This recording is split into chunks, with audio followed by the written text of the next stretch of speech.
You've landed at Spark Launch, the guide star for embracing what it means to be neurodiverse. I'm Mike Cornell, joined by CEO of Spark Launch, Shaya Malavarma. Here, we navigate mental health triumphs and tribulations from all across the spectrum, charting a course through the shared experiences that unite us, and discovering how to embody the unique strengths within neurodivergent and neurotypical alike, igniting your spark and launching it into a better tomorrow.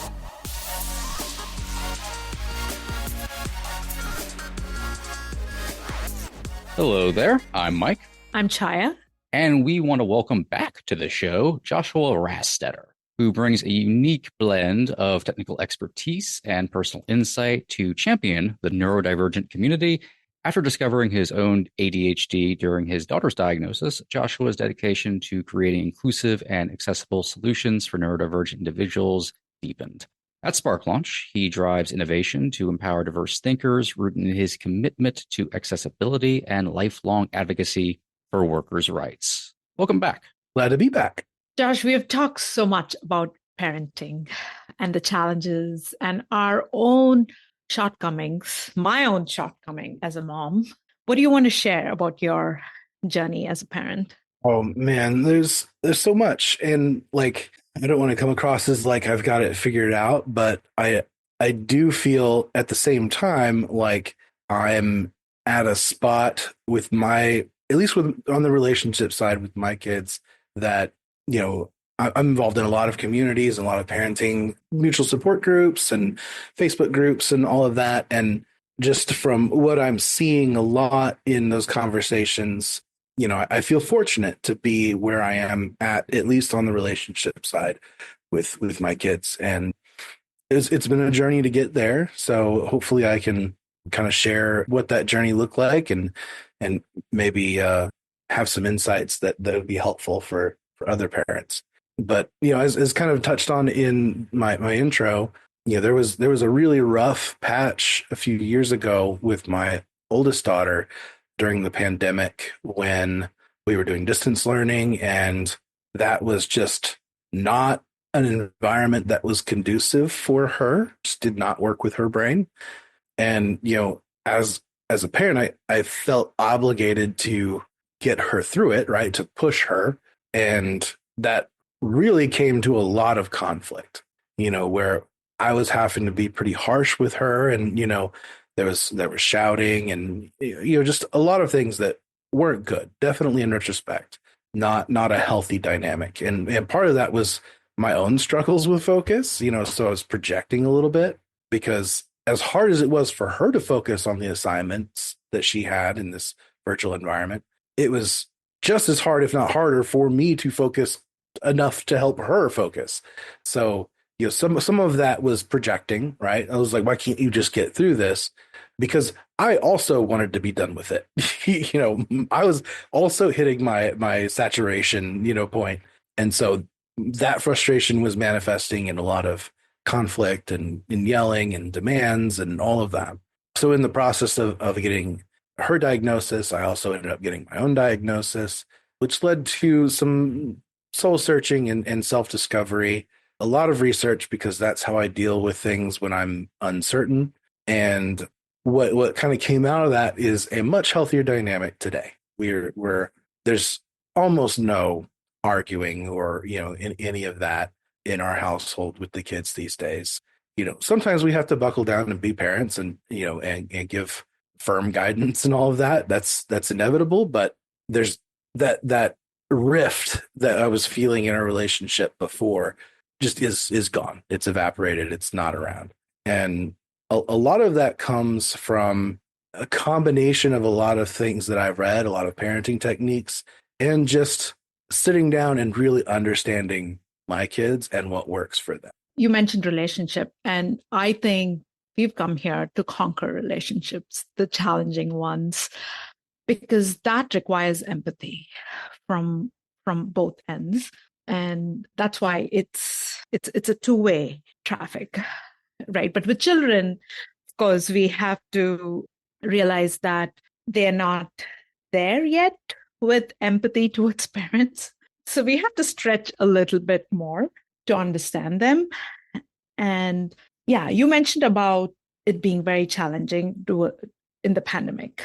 And what can you describe how it looked? What were you doing?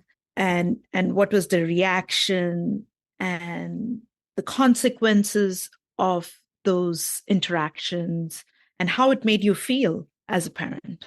Yeah, I can give a kind of a little bit of play by play there. So, to frame it all a little bit, the workload that they were putting on this really rushed, kind of put together virtual learning experience was insane. Like it was 5 to 6 hours of just busy work and reading and writing, and like they were having a 7-year-old write 2 or 3 pages by hand every day, which is, in retrospect, absurd.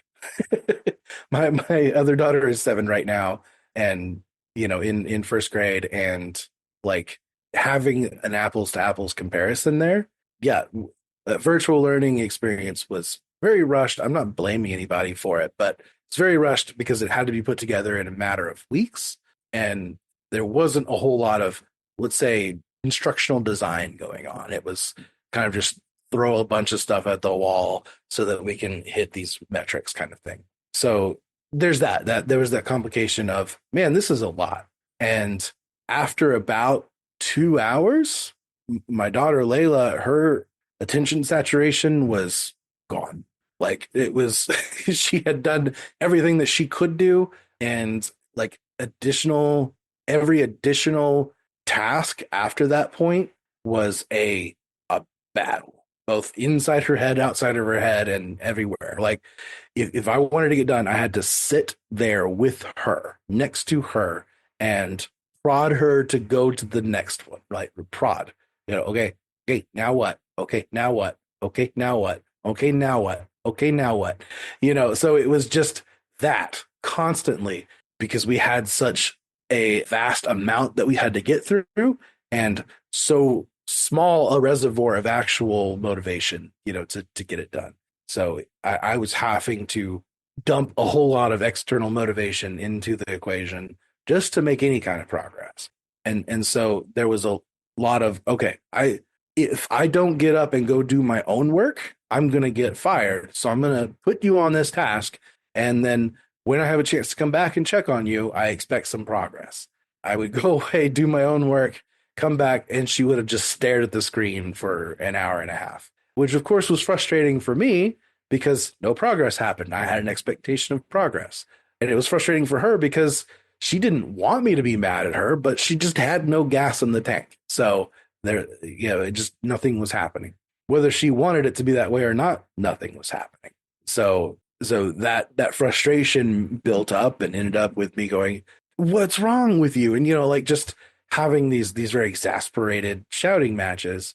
And, that triggered her. So she would, of course, meet hard with hard. So that, I don't want to speak generally for all neurodivergent children, but definitely in my case, it's like a non-Newtonian fluid, so if you come soft and gentle, then, they're easy to mold and move and get to do. If you come at them hard, they will come back at you hard, so it's like a rock.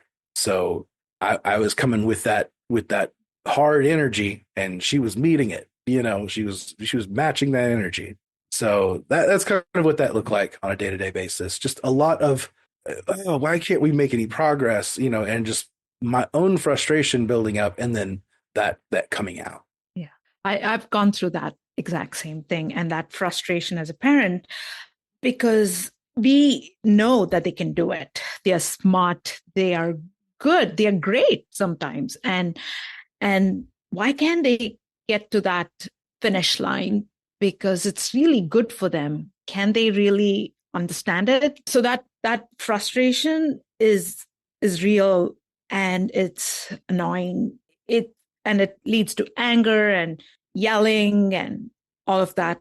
And with you, I was wondering, it must have been so challenging as an ADHD person to sit there and watch her go after every line, after every page, and go to the next thing. It must have been very frustrating. And this is where a lot of falling into the box happens, right? We're pushing them to get into the box when they were never meant to be in the box. And Yeah.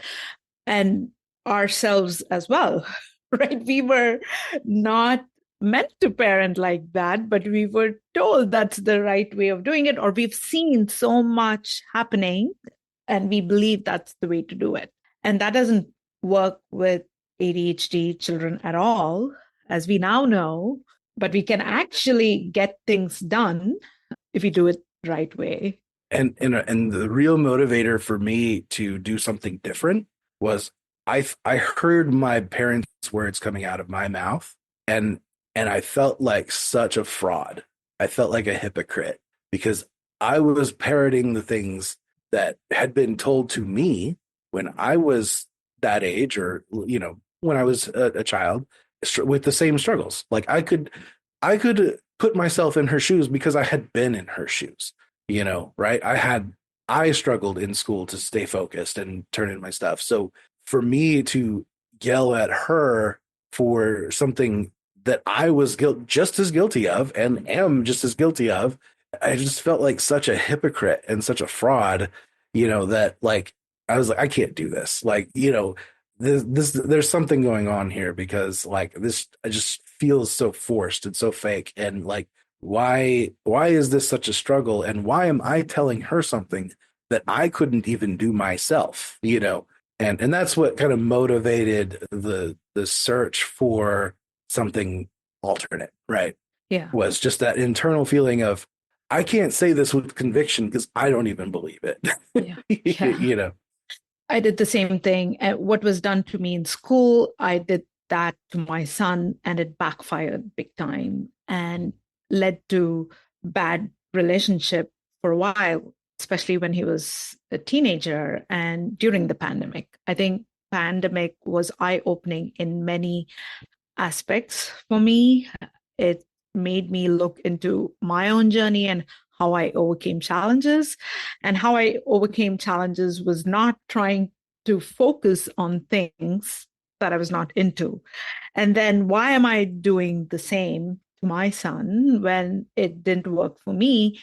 And all that was amazing. That soul searching journey was great and led to so many discoveries and insights that we are now, I'm so excited that we're bringing to children of the world. So share how you overcame the challenges and what the shift was, and what do you see now work? Yeah. So that feeling of being a fraud, that feeling of being a hypocrite, kind of led me to go search for other ways. Like, okay, this is a challenge, and in my career, like I professionally solved problems. That has been my career route since very early on in my early adulthood. Was like, I felt good when I was solving problems, so I could step outside of the problem, analyze the big picture, and like find a route forward. So I was like, why am I not applying that here? Right? Like, this is a problem. I need to do the same thing that I do in my professional life, and I need to step outside of it, detach myself from it emotionally, and just look at the problem. So I did a lot of research, and there's a few books that I read that were extremely influential. I wouldn't say that any of them in a vacuum are perfect, but kind of looking at it systematically as a whole, and you put all that stuff together, seems to be very effective. And the main two are The Explosive Child. The author escapes me right now, but the name of the book is The Explosive Child. It's written by a child psychologist. Very good. And then the other was The Five Love Languages of Children by Dr. Gary Chapman, I believe. So The Explosive Child, there's this kind of ABC format of, plan A, plan B, and plan C of like how you deal with conflict. And it mostly just deals with conflict. That parenting guidance is really just dealing with conflict. In plan A, it's I'm gonna basically it's I'm going to impose my will. That's kind of that classical parenting of the authoritative you're going to do what I say because I said it. That's plan A. Plan B is I'm just not going to do anything. I'm not going to interfere, and I'm just let my expectation go. And then plan C is I'm going to, negotiate and come at it from a cooperative, angle. So I'm going to ask them to put a concern on the table, and I'm going to put my concern on the table. We're going to negotiate until we find a. And being a kind of lifelong gamer, I kind of approach that in a more holistic way, or like the way that I frame that in my mind is, am I playing this game on versus mode where it's player versus player, and I have my goals, they have their goals, and only one of us can get, can win? Or am I playing on co-op where we are working together to achieve a common? And so that's kind of the phrasing that we use in the house, and with the girls and everything, because we're all gamers, we understand it. So, hey, are we playing on co-op right now, or are we playing on versus? And both players get to choose, like, in order for you to play on co-op, both of you have to be playing on co-op, right? So it only takes one of you to play on versus. And if either player chooses to be on versus, you're on versus. If both of you choose, okay, yeah, let's play on co-op today, and come to it with that spirit, then there's less conflict, right? Because now it's not my will versus your will. It's okay, there's a challenge that we need to face together, and it's going to be a lot easier if we do that together. ADHD children, what I've seen, and even with myself, is that once they know that goal, right, with co-op mode, you're going after a target, and both of you are aware of that target, and both of you agree on that target, and then you're playing. But with Right. a lot of times, with the way things work in school, they don't get the big picture. That's the frontal lobe connection. But information is not presented that way, that they become an equal player. And you see, when they become an equal player, they want to do it because they see the value of going after that target that they agree on. And we know with ADHD folks, including us, nobody can make us do something that we don't want to. Right. And that is another really big part of it is, that I learned is extrinsic motivation. So push can only get you so far. If push works, so extrinsic motivation works as long as they're in your line of sight. As soon as they're not in your line of sight anymore, that's not going to motivate them anymore. It needs to be intrinsic. So, and in order to achieve intrinsic motivation, they have to understand, right? They have to understand what's at stake. They have to understand the goals. They have to understand why it's important. They're for ADHD specifically, there needs to be a sense of urgency. So if the consequences of not doing something are far off and abstract, urgency is gone. There's no motivation there. So you have to find ways to make it more urgent, or really kind of impress that importance, and use the parts of the brain that work off of urgency. And what that usually involves is talking backwards, right? So okay, well, let's talk about a goal. Okay, we want you to pass your classes. That's a goal, right? And they're like, well, why? Why does passing my classes matter? Okay, well, because if you don't pass your classes, then you won't get to go to orchestra concerts. You won't be able to participate in extracurricular activities. If you don't pass your classes enough, then you won't be able to progress with your friends.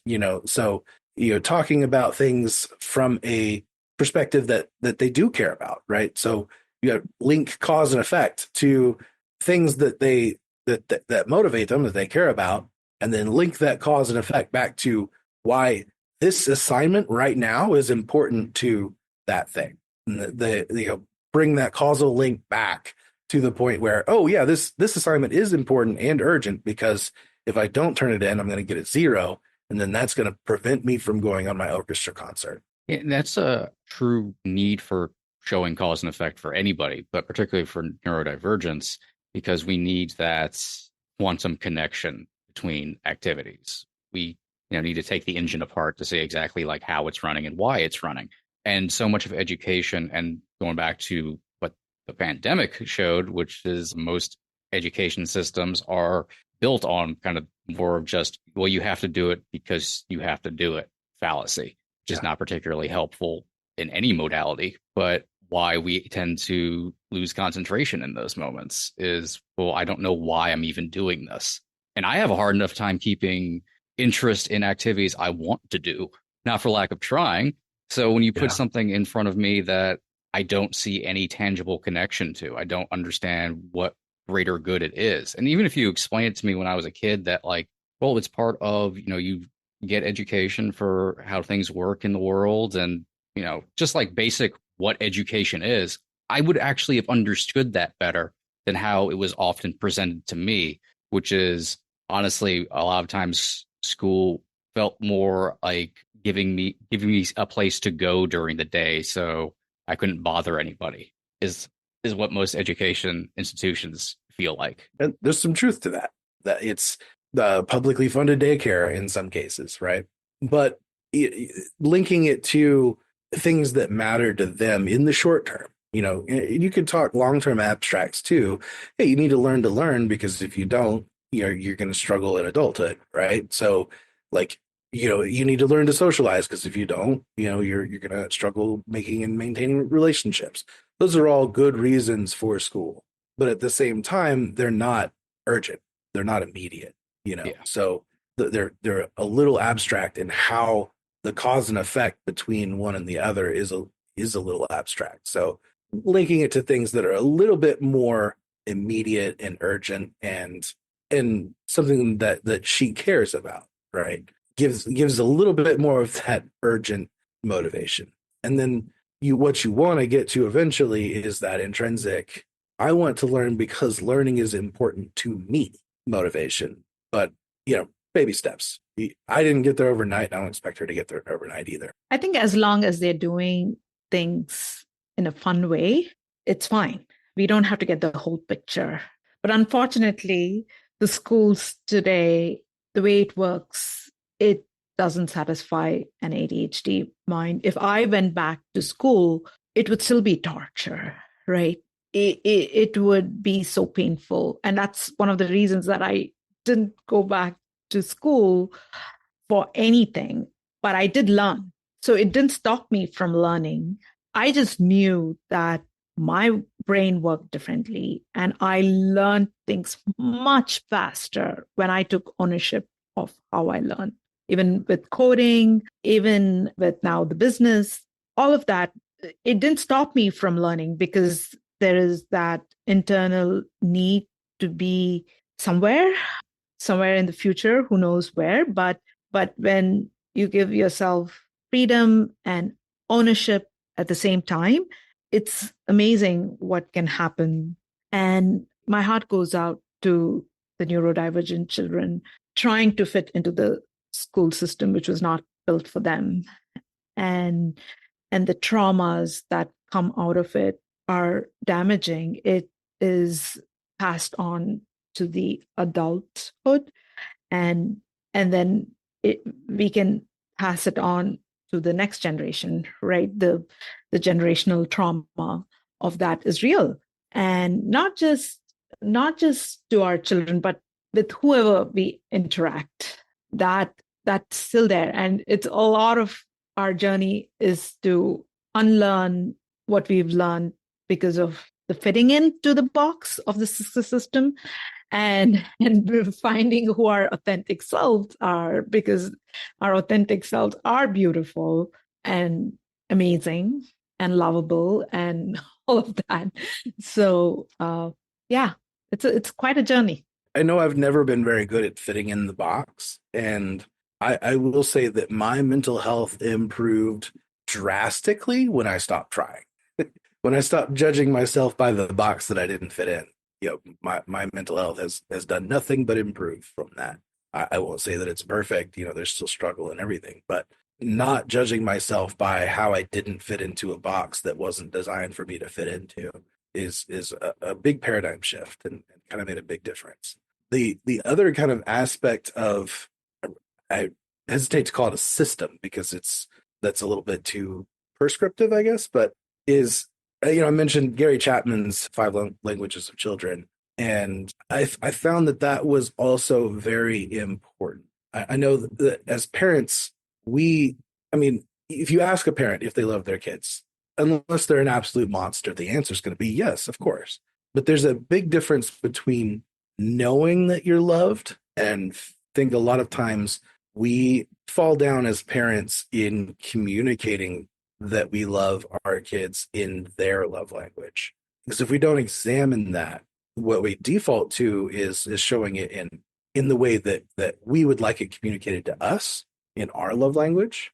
And we kind of we end up missing the boat a little bit in making our children feel loved rather than just knowing that they're loved. And I won't go too deep into it because, there's some woo-woo stuff in there too, but the love languages essentially are, acts of service. So doing things for them out of love, words of affirmation. So, compliments, building them up, being positive with the way that you speak with them, engage with them, quality time, which is super critical, I think, to a lot of kids. And gifts is another one. And I think that was 4 to 5. But again, not going into details there, but the, figuring out by your interactions and really looking for, when my kids say that they love me, when they're showing that love, how do they do that? And then understanding, okay, every time that they're showing appreciation or love, they do it through a gift. Okay, so they're going to feel loved when they, more when they receive a gift, an unprompted, unconditional gift. Or they're going to feel loved, if they're very motivated by words of affirmation, then positive and uplifting is going to make them feel loved. And harsh words are going to have a very negative adverse effect. So, if your love language is words of affirmation, then you're going to take criticism very harshly, So it's good to know what, because there's a shadow to everything. It's good to know what the love language is so that you don't accidentally damage that by by showing authority, or by doing the shadow of whatever their love language is. That's just a great lesson, I think, beyond parental relationships, just any relationship or any also modality of life, just passions you like. I think we can all we've all been asked, and we all can ask ourselves, well, do you love this person? Do you love this thing? But stopping and actually asking, how do you love this person? How do you love this thing? Because definitely we've all known we've been loved by others around us, but probably have very rarely could describe how. If we were, like really, really sat down, like, okay, how do your parents love you exactly? How does the significant other love you exactly? Yeah, how do you know? How do you know that your dad loves you? How do you know that your mom loves you? And honestly, if you just sit down your kid and ask them that, they will tell you outright what their love language, because it will be in the answer. They love me because they're there for me. They love me because they play games with me every week. Like they'll tell you what it is.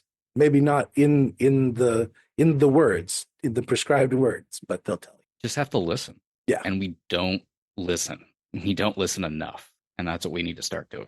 Not unless you do it on purpose. Thank you so much for coming back on, Josh, and talking about this. This has been, as someone who probably also shouldn't procreate, this has been kind of a fascinating thing to like sit back and listen to, because these are perspectives I don't usually get to see or get to hear.